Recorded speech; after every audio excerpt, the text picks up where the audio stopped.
¿Alguna vez has considerado, hermano, el precio de seguir a Cristo? ¿Tú te has puesto a pensar cuánto te va a costar seguir a Cristo? ¿O no? O solamente dices, bueno, como a veces hacemos muchas cosas, ¿no? Empezamos algo y no sabemos cómo va a terminar porque lo hicimos de una manera arrebatada. Pero tú te has puesto a pensar el costo de qué significa seguir a Cristo. ¿Sí, hermano, o no? ¿Están conmigo? Amén. ¿Sí has pensado en eso, hermano? ¿Y cómo tú lo ves? ¿Es algo que es un precio bajo o es un precio alto?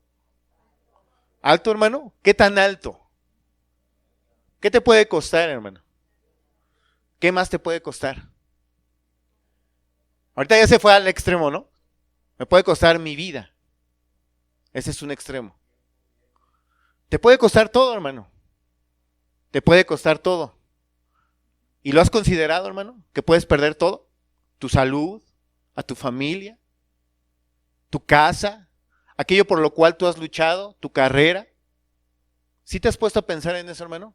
Ahora, ¿te has puesto a pensar en el costo de no seguirlo? Porque es mucho más alto. Es mucho más alto, hermano. A veces nosotros decimos, es que seguir a Cristo cuesta mucho y esa es una realidad, la palabra de Dios lo enseña. Pero ¿cuánto más te costaría el no seguirlo? Tu alma, la eternidad. Entonces, algo que nosotros siempre debemos de considerar es eso, hermano. Que sí cuesta mucho seguir a Cristo, pero ¿qué te puede costar? Cosas terrenales, temporales, tu salud, como decían, tu vida. Pero a final de cuentas Dios creó eternidad en el corazón del hombre. Nosotros somos seres eternos, ya sea que vayas a eterna bendición, eterna salvación o eterna condenación. Amén, hermanos. Entonces hay que considerar eso. Ahora, algo que este pueblo de Israel siempre tuvo, hermano, en mente, es que su esperanza estaba puesta en los bienes terrenales. El pueblo de Israel siempre puso sus ojos en las cosas temporales, hermano. Nunca entendieron que las cosas debajo del sol, hermano, son pasajeras. Ellos creían que el Mesías viniera e implantara un reino aquí en la tierra. Jamás ellos entendieron que todo lo que Dios les había prometido terrenalmente era únicamente para que ellos anhelaran algo perpetuo. Ahora, ¿qué es eso perpetuo? Pues es la eternidad. Ellos siempre fueron seres superficiales, hermano. ¿Qué es algo superficial, hermano?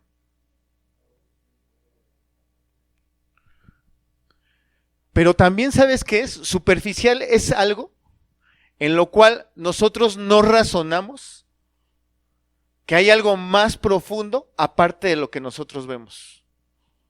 O sea, ser superficial, hermano, es vivir nada más del momento, pero sin razonar que más allá de eso hay algo de peso, que es la eternidad. Ahora, nosotros a veces, hermano, contemplamos ciertas cosas terrenales y lo vemos como bendición. El tener una familia es una bendición, hermano. Amén, hermano, es una bendición tener a tu esposa, a tus hijos. Pero eso, hermano, solo te está hablando de que hay algo muchísimo mejor que la familia terrenal que tú puedes tener en esta tierra. Que va a ser la familia celestial, la familia eterna. ¿Será bueno, hermano, que tú tengas comunión con tus hermanos? ¿Sí, hermano? Amén. Pero eso solamente te está indicando que hay algo muchísimo mejor, que es que un día vas a tener comunión directa e íntima, cara a cara con tu Señor y con tus hermanos, de una manera en que tú vas a ver a tus hermanos no como los ves ahorita. A veces ves a alguno de tus hermanos y como que tu carácter no es conforme el carácter de él y hay veces hay ciertos roces, ¿no? Pero ¿sabes que un día, hermano, vamos a estar en la gloria y todo eso se va a acabar? Aún entre esposos, ¿no? Ya no van a ser esposos, Van a ser eternamente hermanos, creyentes en Cristo, hijos de Dios salvados por gracia. Ya no va a haber ese tipo de cuestiones. Entonces, estas cosas terrenales, hermano, superficiales y temporales, solo nos hacen que nos dé más sed por las cosas eternas. Ahora, un problema que tenían estos israelitas es que ellos no veían eso. Y mire, vaya conmigo al versículo 1. Perdón, al versículo 13. ¿Lo tiene, hermano? Dice, vuestras palabras contra mí, ¿qué, hermano? Han sido, ¿qué, hermano? Violentas, dice Jehová. Ahora dice ahí, y dijiste, ¿en qué hemos hablado contra ti? Ahora, vemos este patrón, hermano, una y otra vez en el pueblo de Israel. Siendo rebeldes, ¿sí? Es que no encuentro una palabra para decirlo. No, necio, se queda muy corto. Siendo irreverentes delante de Dios. Obstinados. Pero había una falta de temor total en ellos. Ellos creían que podían hablarle a Dios como a su igual. Hermano, que eres padre de familia, ¿a ti te gusta que tus hijos te hablen como si fueras su cuate o su cuata? ¿Como si fuera su amiga? ¿A poco no a veces hasta cuando nosotros estábamos jóvenes, a veces nuestros papás nos decían, ¿no? Oye, detente porque no somos iguales, ¿eh? No somos iguales. Tú me debes y me mereces un respeto. Tú me debes de respetar. Ahora, estos israelitas no tenían eso. Ellos hablaban con Dios y le reprochaban a Dios como si fuera su igual. ¿Sabe por qué, hermano? Porque estos israelitas estaban enojados. Estaban enojados. Pero mire, antes de que lleguemos ahí, yo quiero hacer una aclaración. Porque si usted se fija, por ejemplo, en el verso 13, dice que vuestras palabras han sido, ¿qué? ¿Contra mí cómo? Han sido violentas. Pero vea en el verso 16 qué dice. Entonces los que temían a Jehová hablaron cada uno a su compañero, y Jehová escuchó y oyó, y fue escrito el libro de memoria delante de él. ¿Para quiénes? Ahora, a través de todas las escrituras, hermano, la palabra de Dios nos enseña que Dios tiene un pueblo escogido, un remanente. Y si tú te fijas al principio del libro, Dios habla de un pueblo especial que era Israel. Habla de ciertos hombres que iban a ocupar el lugar en el sacerdocio, hombres escogidos, y aquí no es la excepción. Aquí le está hablando a dos grupos de gente. A los primeros que les está hablando, hermanos, es a aquellos de los cuales sus palabras han sido violentas en contra de él. Y el segundo grupo que comienza en el verso 16 es a aquellos que temen a su nombre. Amén, hermanos, ¿sí puede ver esta distinción? Porque parecería contradictorio, ¿no? Primero dice que sus palabras han sido violentas y después dice que habla de algunos de los que le temen. Pero es que Dios está hablando a dos tipos de personas. Aquellos, hermano, que se han rebelado en contra de Dios, que han sido soberbios, que han sido arrogantes, que han sido engreídos y que creen que Dios es su igual, y aquellos que de verdad temen al Señor. Y que no solamente eso, sino que en sus pensamientos Dios está, hermano. Amén, hermano. Entonces, algo que podemos ver aquí, hermanos, es cómo la misericordia de Dios es aún para estos israelitas, hablándoles para llamarlos al arrepentimiento, diciéndoles que se vuelvan a Él. Una y otra vez vemos la paciencia de Dios, vemos el amor de Dios, vemos la misericordia de Dios y vemos el actuar de Dios, porque ahí en el verso 17 dice, y serán para mí especial tesoro, ha dicho Jehová de los ejércitos. ¿Cuándo, hermano? En el día que yo actúe. Algo que decíamos hace rato, hermano, y que usted y yo siempre tenemos que tener en cuenta es que cuando usted hace algo bueno, cuando yo hago algo bueno, no somos nosotros. Así es que no se acredite nada de eso. Siempre que usted vea algo bueno en mí, no soy yo. Siempre que yo veo algo bueno en usted, no es usted. Es Dios actuando en usted. Es Dios actuando en mí. ¿Por qué usted está aquí? Porque Dios actúa en usted. Aquellos que han visto acerca de la providencia de Dios, parece que también ya lo vieron en la célula de aquí, podemos entender que hay una causa primaria de todas las cosas, que es Dios. Y causas secundarias, pues que somos todos nosotros, que es la creación. Pero la causa primaria de todo lo que acontece, hermano, es Dios. Y siempre tenemos que tener en cuenta eso. Por eso no puede haber jactancia en el Evangelio. Porque nosotros, ¿qué tenemos que no hayamos recibido? Absolutamente nada, hermano. Ahora, en estos textos se va a reflejar algo, hermano, que no solamente estos israelitas tenían, sino que a través de la historia nosotros podemos ver que tanto cristianos como no cristianos han tenido este pensamiento. ¿Por qué si yo actúo bien? ¿Por qué me va mal? ¿Por qué si él, que es un impío y que no teme a Dios, por qué a él le va bien y a mí no? ¿Por qué él sí puede tener eso y por qué yo no lo puedo tener? ¿Por qué él puede obtener ese puesto y por qué yo no? ¿Por qué él puede tener esa propiedad y yo no tengo nada? ¿Será verdad que no tienes nada, hermano? ¿Será verdad que no tienes nada? ¿O lo tienes todo? ¿Sabe cuál es el problema? Que nuestros ojos están puestos en lo que estos israelitas tenían sus ojos puestos. En el aquí y el ahora. Algo que yo he comentado constantemente es que el satanismo, hermano, como religión, no se enfoca principalmente en el culto a Satanás, valga la redundancia. ¿Sabe en qué se enfoca el satanismo? En que tú vivas el aquí y el ahora. En que tú vivas conforme a los deseos de tu carne.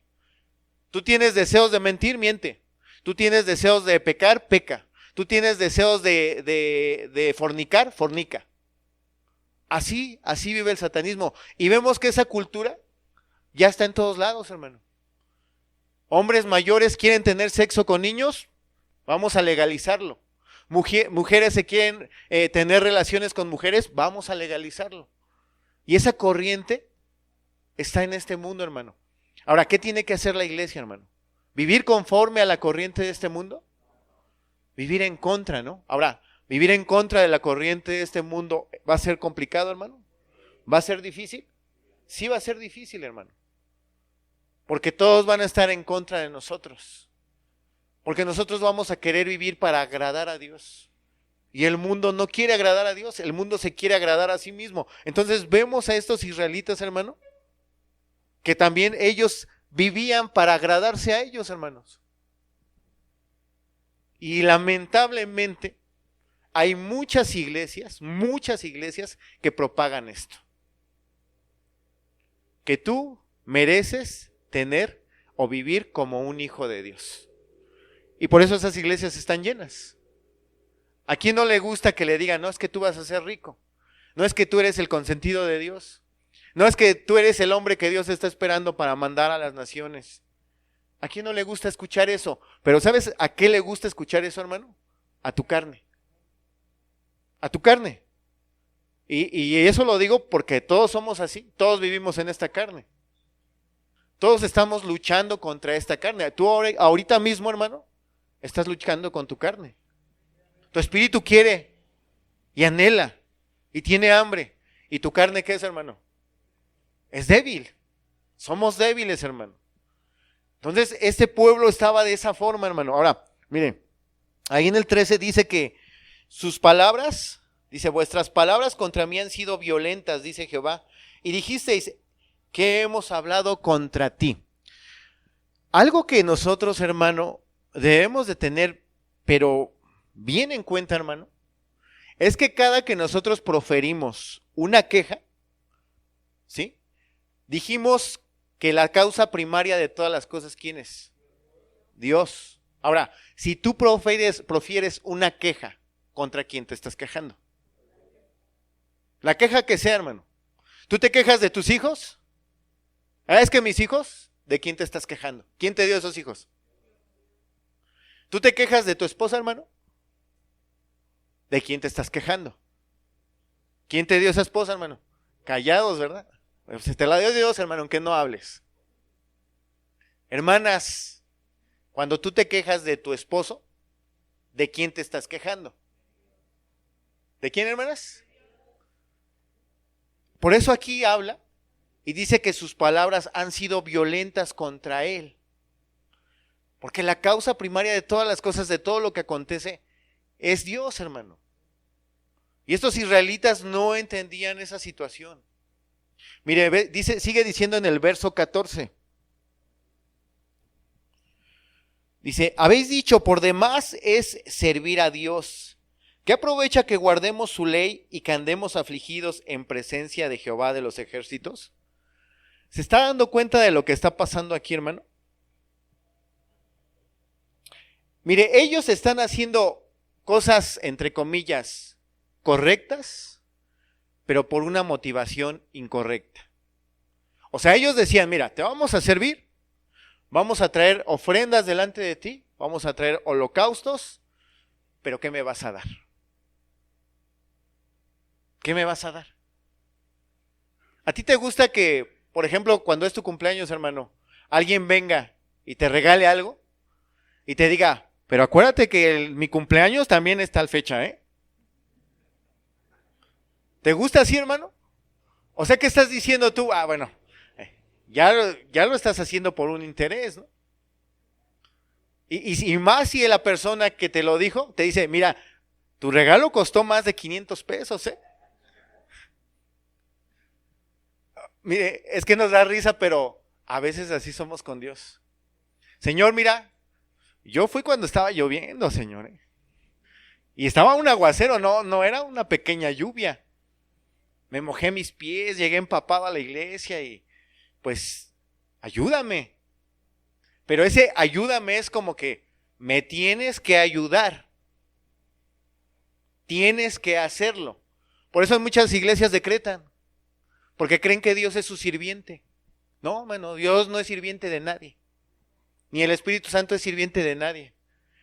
Noche de milagros, tal día, tal fecha. Casi le dicen al Espíritu Santo, te necesito aquí a las 8 de la noche porque vamos a hacer milagros. ¿Será así, hermano? Pero estos israelitas tenían esa actitud. Lo estoy poniendo en contexto, lo estoy contextualizando, hermano, para que usted vea la magnitud de lo que esos israelitas tenían en su mente. O sea, ellos decían, mira, nosotros te vamos a servir, pero, pues, ¿qué me vas a dar a cambio? Es como el hermano del hijo pródigo. ¿Qué hacía este hermano del hijo pródigo? ¿Acaso no servía en todo a su papá? Y cuando llegó el momento en el que se presentó una situación en la que regresó el hermano, el padre se alegró, hizo una fiesta. Y este hermano, supuestamente obediente, salió a relucir lo que había dentro de él. ¿Qué fue lo primero que dijo? ¿Tantos años te he servido y no me has dado siquiera un corderito para convivir con mis amigos? Hermano, que nunca por tu mente vaya a pasar eso. Tantos años te he servido, Señor, y mira cómo me tienes enfermo, y mira cómo me tienes enferma, y mira cómo me tienes en escasez, y mira cómo me tienes con problemas, con luchas, con dificultades. ¿Alguna vez te ha pasado por tu mente eso, hermano? Aunque no me digas que sí, yo sé que sí. Porque es el patrón que tenemos todos. ¿Se acuerda de Asaf? Nuestro hermano Juan ya nos compartió esa predicación en Salmo 73. Aún él como hijo de Dios, dice que se deslizó. Y que tuvo envidia de los hombres que prosperaban. Entonces, absolutamente todos, hermanos, sin excepción de los que estamos aquí, empezando por un servidor, hemos pasado por eso. Si no has envidiado una propiedad, tal vez has envidiado a una familia. ¿Cómo viven? ¿Algún don? ¿Alguna cualidad? Pero todos, sin excepción, hermano, hemos hecho eso. Y estos israelitas vivían de esa forma. Sigue diciendo el 14. Que aprovecha que guardemos su ley y que andemos afligidos en presencia de Jehová de los ejércitos. Mira, hermano, algo que nosotros debemos de hacer constantemente es examinar nuestra fe, ¿no? Usted debe de examinar si su fe es falsa o es verdadera.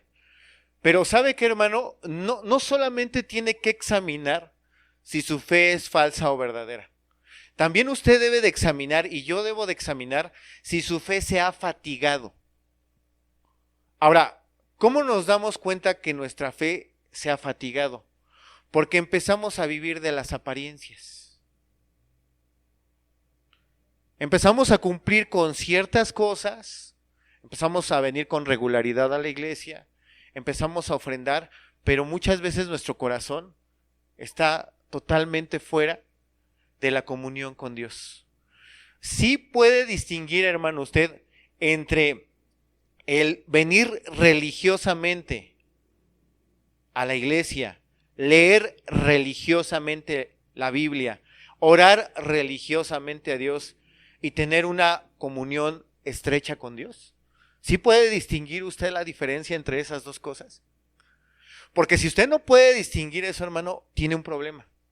Puede ser que su fe esté fatigada y que usted ni siquiera se haya dado cuenta. Y que por eso, hermano, usted constantemente esté cayendo en pecados. Porque la comunión estrecha con Dios, hermanos, nos impide el pecar. No estoy diciendo que no vamos a pecar. Pero, hermanos, hay más, ¿sí?, oposición en nuestro espíritu para pecar. No somos tan prontos para. ¿Sí se está entendiendo, hermanos? ¿Están conmigo, hermanos? Amén, hermanos. Entonces, siempre tenemos que ver eso. Y cuando habla ese de por demás, hermano, ¿sabe qué está diciendo? Pues en vano, no tiene sentido. No tiene sentido. Ahora, verso 15 dice, decimos pues que, hermano, ahora, ¿qué decían ellos, hermano? Bienaventurados son quienes, hermano. ¿De verdad usted cree que los soberbios son dichosos, hermano? ¿Verdaderamente usted cree que los soberbios y los altivos son los que tienen el puesto privilegiado en esta tierra? Porque nosotros conocemos a mucha gente así. Pero ¿será que verdaderamente ellos son los dichosos y nosotros no? ¿Usted sí compara las riquezas eternas con las temporales, hermano? ¿Y a cuál le haya más peso? Pero no me lo diga, no, quédese la respuesta para usted, porque yo sé que me va a decir las eternas. ¿Sabe cómo lo debe de medir? En base a cómo vive usted. O sea, en base a lo que a usted le impresiona. ¿Qué le impresiona más? ¿Saber que Cristo murió por usted o que si se ganara un carro? ¿Ya vio? O sea, porque a veces decimos, no, es que las cosas eternas, yo me deleito en ellas. Y sí, hay algo en nuestro espíritu se deleita. Pero esta carne le atraen más las cosas físicas. Ahora, ¿cómo va a contrarrestar usted esa parte, hermano? Porque no se puede servir a dos señores. Jesucristo lo dijo ahí en Mateo 6:24, que no se puede servir a Dios y no se puede servir a las riquezas. Tu amo es uno, hermano. Tu amo es uno y el fruto que tú produces demuestra al amo que tú tienes. ¿Sí se entiende esto, hermano? O sea, en la antigüedad, cuando alguien tomaba a una persona como esclavo, ¿sabe qué hacía? Le ponían un sello, como a los caballos. Lo sellaban. Entonces, algunos lo sellaban en esta parte de aquí, para que aunque tuviera su ropa, la gente se diera cuenta de a quién pertenecía. ¿Usted ha visto a la gente que está tatuada de aquí? Es muy obvio, ¿no? Un tatuaje aquí en el cuello. Bueno, para la gente en ese tiempo era obvio quién era su amo. Tenían un sello particular. Cuando nosotros decimos que Dios es nuestro amo, es obvio. Paul Washer dice en una de sus predicaciones, si una persona la arrolla un camión y se logra levantar y entra a este lugar, tú no vas a pasar por desapercibida esa persona. Tú vas a decir, oye, ¿qué te pasó? ¿O no, hermano? Es lo primero que vas a preguntar. Hace rato ya empezaron a llegar, y llegó mi hermana Lupita y mi hermana Sonia. Llegaron empapadas y les preguntamos, ¿se mojaron? No, es que estamos sudando, ¿verdad? Pues no, es lógico que se mojaron. Es algo obvio. Entonces, cuando tú eres, hermano, cuando Dios es tu amo, es obvio. Y cuando es el dinero o otra cosa, también es obvio. Tu forma de actuar te va a delatar, hermano. Por eso el salmista ahí en Salmo 119, 36, búsquelo conmigo, decía lo siguiente. Cuando lo tenga me dice amén. Salmo 119, 36, perdón. Salmo 119, 36. Amén, hermano. ¿Qué dice ahí, hermano? ¿A qué, hermano? Inclina mi corazón a tus testimonios, o sea, a tus mandamientos, y no a la avaricia. Ahora, hermano, cuando nosotros no entendemos cómo funcionan las cosas en la realidad, hermano, desde una perspectiva bíblica o desde una cosmovisión bíblica, hermano, no vamos a entender, ¿sí?, el valor de esta vida. Nosotros todo lo tenemos que ver con los ojos, con los lentes de la palabra de Dios. Hermano, la vida piadosa solamente trae verdadera satisfacción viéndola a la luz de la eternidad. Porque si tú la ves aquí y el ahora, hermano, no vas a encontrar satisfacción si estás buscando satisfacción aquí. No la vas a encontrar, hermano. O sea, eso se ve solamente a la luz de la eternidad. Entonces, por eso una y otra vez, hermano, una y otra vez, Dios nos dice que puestos los ojos en Cristo, puestos los ojos en la eternidad, no en lo que se ve. Dios siempre a través de su palabra ha querido sacar nuestra mirada de este mundo y ponerlo hacia lo eterno. Entonces, si eso constantemente Dios lo está repitiendo, hermano, ¿cuál debe de ser tu labor, hermano? Tu responsabilidad como hijo de Dios. ¿Qué tienes que hacer con tu mente? ¿Qué tienes que hacer con tu mente, hermano? Renovarla, pero ¿con qué la vas a renovar? Con la palabra de Dios. Ahora, a veces el cristiano tiene un problema, hermano, o la mayoría de las veces el cristiano tiene un problema. No sabe cómo relacionar lo que leyó con su vida diaria. No sabe cómo hacerlo. ¿Y cómo relaciono esto con mi vida diaria? ¿Cómo relaciono, por ejemplo, estos textos de Malaquías con mi vida diaria? Mire, a veces se cree que cuando yo leo el Antiguo Testamento, bueno, pues es algo como que para informarme de la historia de lo que pasó en el Antiguo Testamento. Como un libro de historia nada más. ¿Será que la palabra de Dios solamente es un libro de historia en el cual solamente quiere llenar tu cabeza de información para que tú sepas qué fue lo que pasó? ¿O quiere transformar tu vida y tu corazón? ¿O quiere transformar tu familia? ¿O quiere transformar tu matrimonio? ¿O quiere transformar tus actitudes? ¿O quiere santificarte?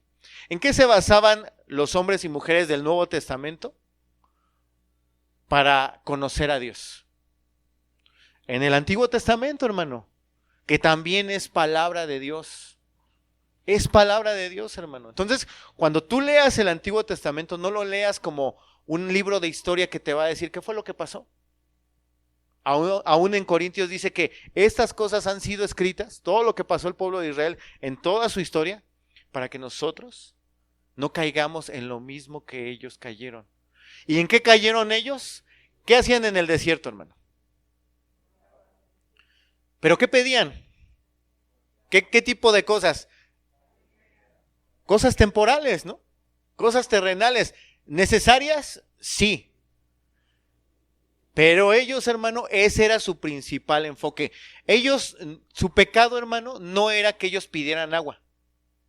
Su pecado era que ellos soberbiamente le exigían a Dios y no creían que Dios los pudiera sustentar. ¿Tú crees que Dios te puede sustentar, hermano?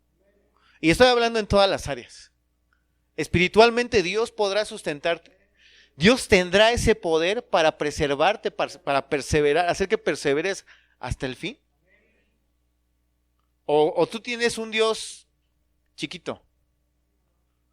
Apenas escuchaba una predicación y hablando acerca de la soberanía de Dios y cómo en diferentes ámbitos o en diferentes iglesias lo manejan. El hermano decía, la gente no tiene, o los creyentes de diferentes denominaciones, no tienen problemas en decir que Dios es soberano. Si tú le preguntas a un creyente de cualquier iglesia cristiana, o que se llame cristiana, si tú le preguntas si Dios es soberano, te van a decir que sí. Pero cuando tú hablas acerca de la elección de Dios, entonces ahí surgen muchos conflictos. Porque por un lado ellos dicen que Dios es soberano. Y la soberanía habla de qué, hermano? De que Dios hace lo que quiere. Pero cuando tú le hablas a la gente de la elección, ellos dicen, no. ¿Por fin es soberano o no es soberano? Dios hace lo que quiere. Entonces nosotros, hermano, debemos de conocer quién es nuestro Dios. Estos israelitas no conocían a Dios. No lo conocían, hermano. Por eso una y otra vez se quejaban. Dice ahí en el verso 15, sigue diciendo, decimos pues, ahora bienaventurados son los soberbios y los que hacen, ¿qué, hermano? Impiedad. No solo son prosperados, sino que, hermano. ¿Y qué? Y escaparon. A veces nosotros pensamos eso, ¿no? Mira a esa persona cómo le va de bien. ¿Tú estás seguro que le está yendo bien a esa persona? Imagínate que tú fuiste a un parque, hermano. No sé si algunos de ustedes han ido a parques donde hay rocas así grandísimas. Ahora imagínate que tú estás en ese parque y tú ves a una persona del otro lado y hay una piedra enorme cerca de él, para caer encima de él. ¿Sí? Tú dirías que tú estás en una posición mejor que esa persona, o que esa persona, perdón, está en una posición mejor que la tuya. Si está a punto de caerle esa roca, tú dirías, ay, cómo quisiera yo estar en ese lugar para que a mí me cayera esa piedra. ¿Dirías eso, hermano? ¿Qué dirías? Bueno, pues, intentarías hablarle, ¿no? Decirle, oye, ten cuidado. Pero también te sentirías, si vieras que cayera, te sentirías privilegiado, decir, qué bueno que no estaba yo ahí. Bueno, la ira de Dios, que no es una piedra, ¿sí?, está sobre todos aquellos que lo rechazan. Entonces tú dime si esas personas, ¿sí?, que tientan a Dios, son bienaventurados. ¿Quién está en mejor posición, hermano? Tú como creyente estás en mejor posición. Ahora, si tú no eres creyente, ven a Cristo. Todavía hay oportunidad, todavía esa piedra de la ira de Dios no ha caído sobre de ti. Amén, hermanos. Sigue diciendo ahí, en el verso 16, dice, entonces, ¿qué, hermano? Ahora, ya vamos a entrar al segundo grupo. Entonces los que temían a Jehová hablaron cada uno a su compañero. Y Jehová escuchó y oyó. ¿Y qué pasó, hermano? Ahora, fíjese, algo que Dios tiene, hermano, es que no solamente Él recuerda, sino que también, ¿qué, hermano? Él tiene un libro de memorias. Él escribe, hermano. ¿Y qué es lo que está escribiendo ahí Dios? Aquellos, hermano, sigue diciendo ahí. Dice, y Jehová escuchó y oyó, fue escrito libro de memoria delante de Él. ¿Para quiénes, hermano? ¿Y para quiénes más?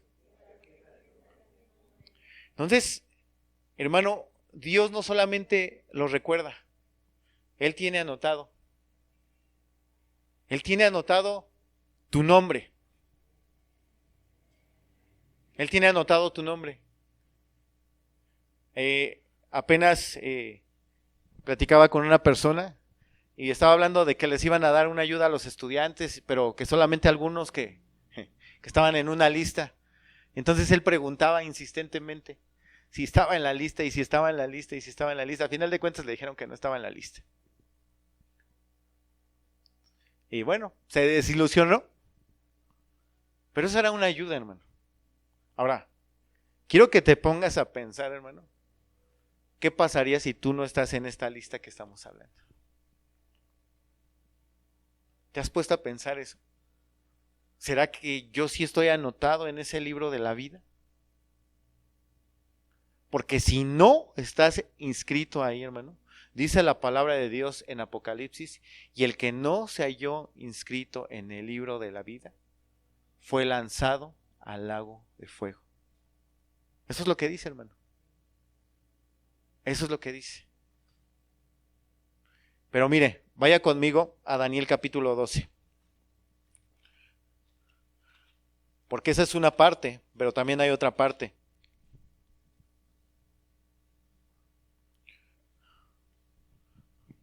Amén. Capítulo 12, verso 1.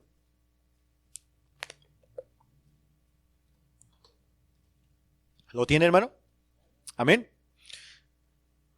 Aquí Dios revelándole al profeta Daniel acerca de los últimos tiempos, dice: en aquel tiempo se levantará Miguel, el gran príncipe que está de parte de los hijos de tu pueblo. Dice, y será tiempo de angustia, cual nunca fue desde que hubo gente hasta entonces. ¿De qué tiempo está hablando aquí, hermanos? ¿De qué tiempo está hablando? Del tiempo del fin, hermano. Algo que todavía no sucede. El tiempo del fin. Dice, pero en aquel tiempo será libertado ¿quién, hermano? No. No están conmigo, hermanos. Estoy en el 12, ¿sí? Pero en aquel tiempo será libertado ¿quién, hermano? Tu pueblo. Se quedaron en la primera parte. Todos los que se hallen, ¿qué, hermano? Entonces, ¿quiénes van a ser libertados, hermano, en aquel tiempo de angustia? Los que estén escritos en el libro del cual también habla Malaquías. Y sigue diciendo en el verso 2, y muchos de los que duermen en el polvo de la tierra serán despertados. ¿Unos para qué, hermano?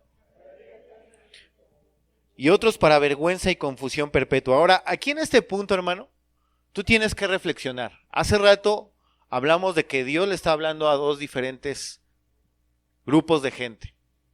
Ahora, ¿en cuál estás tú, hermano?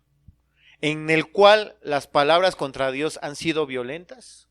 ¿O entre aquellos que temen a Dios? ¿Entre los cuales Dios va a despertarlos para vida eterna? ¿O para aquellos que van a despertar para confusión perpetua? ¿En qué grupo estás? Porque estás en uno de los dos. No me vayas a decir, no, es que yo estoy intermedio, yo no me voy a ir ni a un lado ni a otro. Discúlpame, hermano, no puedes estar en un grupo medio. No hay grupos intermedios. O estás de un lado o estás del otro. Pero no puedes estar en medio. Sigue diciendo el verso 3. Los entendidos, ¿qué, hermano? Resplandecerán como el resplandor del firmamento. Y los que enseñan la justicia a la multitud, ¿qué, hermano? Ahora, ¿verdaderamente será como estaban diciendo los del primer grupo, que no vale la pena servir a Dios? ¿Valdrá la pena o no vale la pena, hermanos? Vale la pena, hermano. Aquellos de nosotros que enseñamos, hermano, a veces tenemos un conflicto. Bueno, tenemos muchos conflictos.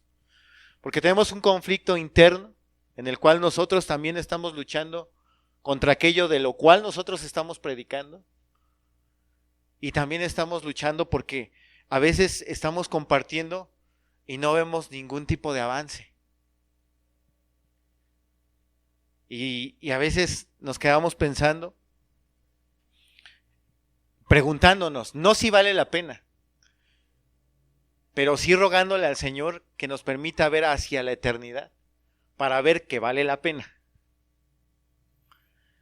Constantemente nosotros tenemos que estarle pidiendo a Dios, hermano, que nos abra nuestros ojos, porque nosotros no vemos las cosas como en realidad son. Nosotros tenemos un entendimiento hasta cierto punto, conocemos a Dios hasta cierto punto, pero Dios es infinito. ¿Sabes qué vamos a hacer en la eternidad, hermano? Seguir conociendo a Dios. ¿Cuándo vamos a terminar de conocer a Dios? Nunca, porque tenemos un Dios infinito.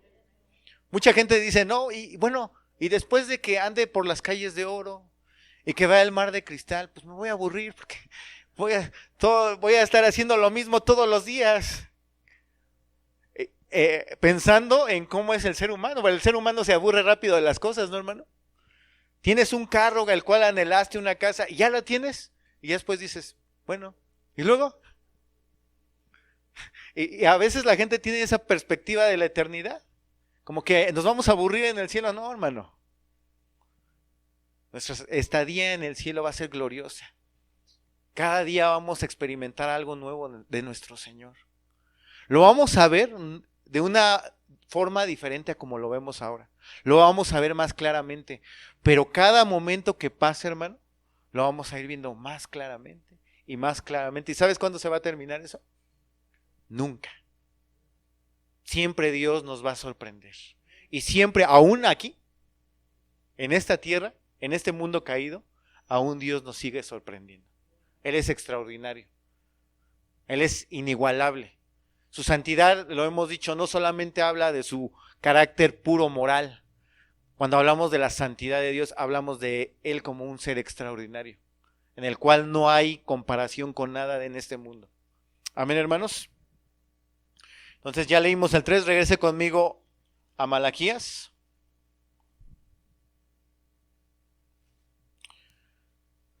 ¿Estás tú inscrito en ese libro, hermano? ¿Estás tú inscrito en ese libro? Y como dijeran los arminianos, ¿y qué te da esa seguridad?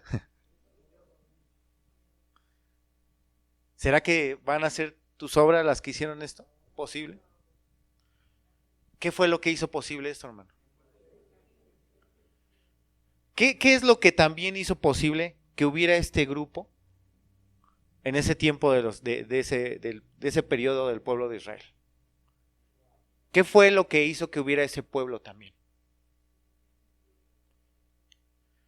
Lo mismo que hace, hermano, que haya un remanente en este tiempo.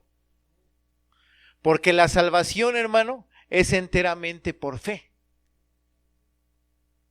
Es por fe, hermano. O sea, a veces la gente tiene la creencia de que los hombres de antes se salvaban por obras.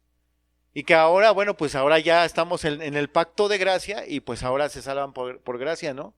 Si tú lees Hebreos capítulo 11, por la fe Abel, ¿qué? Presentó una mejor ofrenda que ¿quién? Por la fe Noé, por la fe Abraham, por la fe Sara, por la fe Moisés, por la fe Sansón, por la fe todos. Por la fe, hermano. Entonces, este pueblo estaba ahí no con el panorama como lo tenemos tú y yo ahora, que ya comprendemos todo el plan de redención, pero ellos esperaban al ángel del pacto, aquel que Dios les había prometido. Y yo no dudo que aún este pueblo de repente viera ese tipo de cosas, de que a los malos les iba bien, y que tuvieran un conflicto, y que hubiera duda en su corazón, pero no era una duda soberbia, no era una duda de reproche en contra de Dios. Por eso Dios les promete en el verso 17 lo siguiente. ¿Está conmigo? Amén, hermano. Dice, y serán para mí, ¿qué, hermano? Especial tesoro, ha dicho Jehová de los ejércitos, en el día que yo actúe. ¿Y qué va a hacer, hermano? En el día que, ese es el orden de toda la historia, hermano. En el día que Dios actúe, ¿quién es el que toma la iniciativa? ¿Qué va a pasar? Los va a perdonar. Siempre es ese patrón, hermano. Apréndetelo. Es Dios el que actúa para que nosotros entonces podamos hacer algo.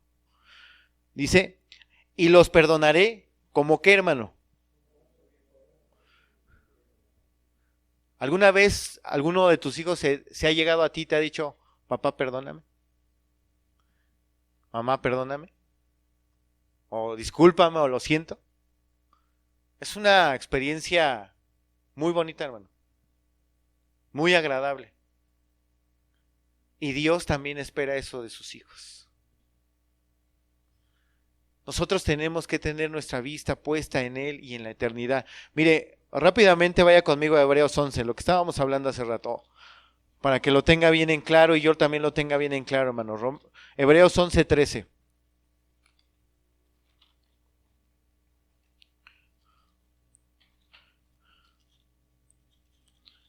¿Lo tiene, hermano?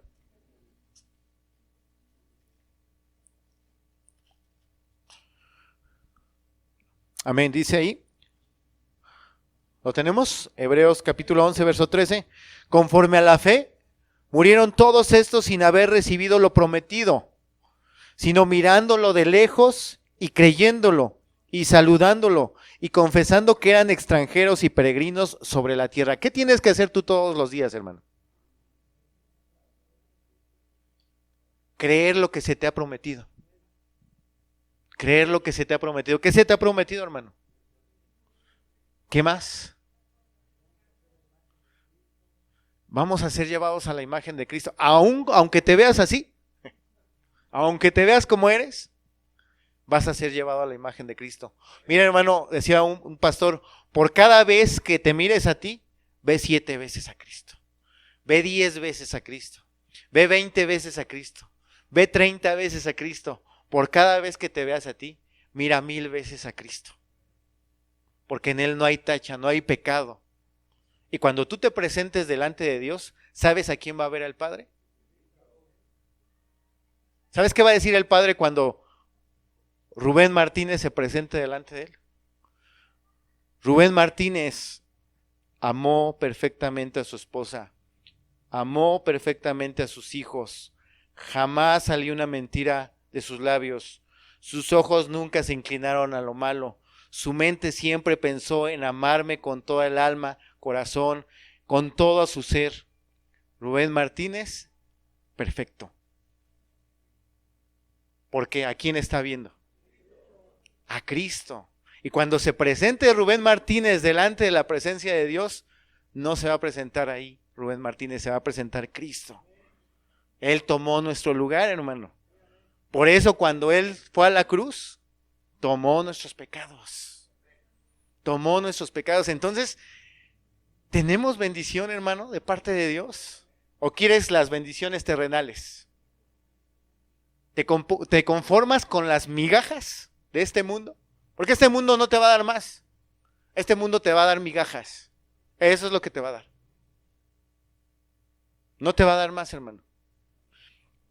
Sigue diciendo en el verso 14. Porque los que esto dicen, claramente dan a entender que buscan una patria. Pues si hubiesen estado pensando en aquella de donde salieron, ciertamente tenían tiempo de volver. Ahora fíjese, este debe ser tu anhelo, pero anhelaban una mejor. Esto es celestial, por lo cual Dios no se avergüenza de llamarse Dios de ellos. ¿Por qué, hermano? ¿Qué crees, hermano? Te tengo una buena noticia. Y Dios te está preparando, no una casita que se va a destruir con el tiempo. No una casita que se cae con un temblor. Dios te está preparando una ciudad en el reino de los cielos, perpetua, eterna, para siempre. ¿Qué prefieres, hermano? ¿Qué quieres? ¿Qué anhelas? ¿Qué buscas? Entonces, que este sea nuestro anhelo. Amén, hermanos. Regrese conmigo a Malaquías.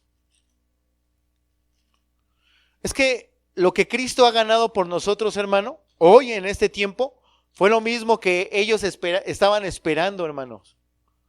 Ellos no se salvaron de otra forma, ellos no anhelaban otro tipo de promesas. Como yo dije, la diferencia únicamente radica en que nosotros ya sabemos quién es el que iba a venir, cómo iba a venir, cómo iba a morir y por qué nosotros somos justificados por lo que Él hizo. Ellos todavía no tenían muy en claro eso, pero aún así ellos ponían su fe y su esperanza en el Mesías. Verso 18. Entonces, cuando Dios actúe, cuando Dios nos perdone, entonces os volveréis. Y discerniréis la diferencia entre el justo y el malo, entre el que sirve a Dios y el que no lo sirve. Lo que ahorita comenté. Cuando tú estés delante de Dios, dándole cuentas a Dios, ¿sí?, ahí te vas a dar cuenta que tu cuenta fue cargada en otro y que su justicia te fue imputada a ti. Y en ese momento, tú te vas a dar cuenta del verdadero valor. Pero ahora, hermano, Dios nos exhorta desde ahorita a tener en gran estima eso que Cristo hizo por nosotros. Ese lugar que Él tomó. Hace rato cantábamos, ¿no? Glorioso intercambio. Porque así fue, hermano, y así es. Fue un glorioso intercambio. Entonces, un día va a suceder, hermano. O tú vas a llegar a la presencia de Dios, Dios te va a llamar, va a decir hasta aquí, y te va a llamar a su presencia, o va a venir en su segunda venida. Y el día de retribución va a llegar. Ciertísimamente te lo digo, va a llegar ese día, hermano. Pero, ¿en qué condición estás tú? ¿De qué lado estás tú? Ahora, si tú dices del lado del Señor, debes de estar seguro. Debes de estar seguro. ¿Cómo vas a estar seguro? Ve a las Escrituras, hermano.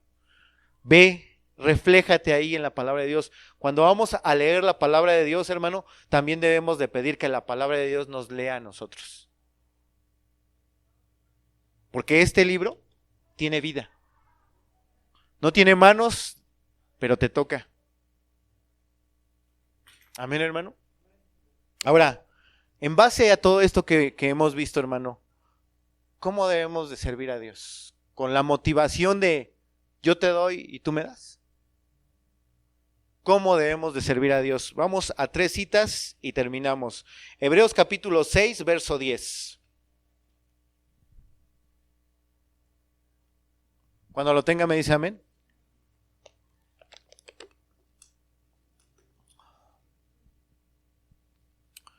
Amén. Hebreos 6:10 dice, porque Dios no es injusto para olvidar vuestra obra y el trabajo de amor que habéis mostrado hacia su nombre, habiendo servido a quienes, hermano. ¿Cómo es una forma de servirle a Dios? Aquí, hermano. Por eso aquí no hay llaneros solitarios de que, no, yo en mi casa adoro. No, yo en mi casa leo la palabra. Yo en mi casa escucho predicaciones. Yo en mi casa, no, hermano, Dios no te dijo que te quedas en tu casa. Dios dijo que nos congreguemos. Porque es ahí donde vamos a mostrar el servicio para con Él. ¿Y cómo lo vamos a reflejar? En el servicio para con nuestros hermanos. Y te pregunto, ¿a ti te gusta servir o te gusta que te sirvan? Sí, porque siempre estamos, ¿quién me va a dar? ¿Quién me va a dar? Cuando hablamos de necesidades económicas, siempre nosotros somos los que necesitamos. Nunca somos los que podemos dar, siempre somos los que necesitamos. No, hermano. Nuestro corazón debe de estar dispuesto siempre no a estar pidiendo, sino a dar. Es mejor dar que recibir, hermano. Pero a la carne no le gusta eso. A la carne le gusta recibir. Por eso dice, habiendo servido a los santos y sirviéndoles como, hermano, tiempo continuo.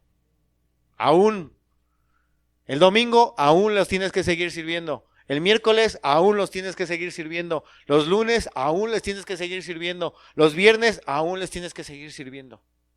Continuo. Yo apenas hablaba con una de nuestras hermanas y le decía, es que su hijo, hermana, ya no nada más es su hijo. Es hijo de toda la iglesia. Y es que así lo debemos de empezar a ver, hermanos. Mis hijos ya no nada más son mis hijos, de todos. Es una bendición. Si hay una bendición, es de todos. Si hay un problema, el problema es de todos. Si hay una necesidad, la necesidad es de todos. Si hay algo digno de alabar, de regocijarnos, todos nos regocijamos. Amén, hermanos. Segunda cita, 1 Corintios 15, 58.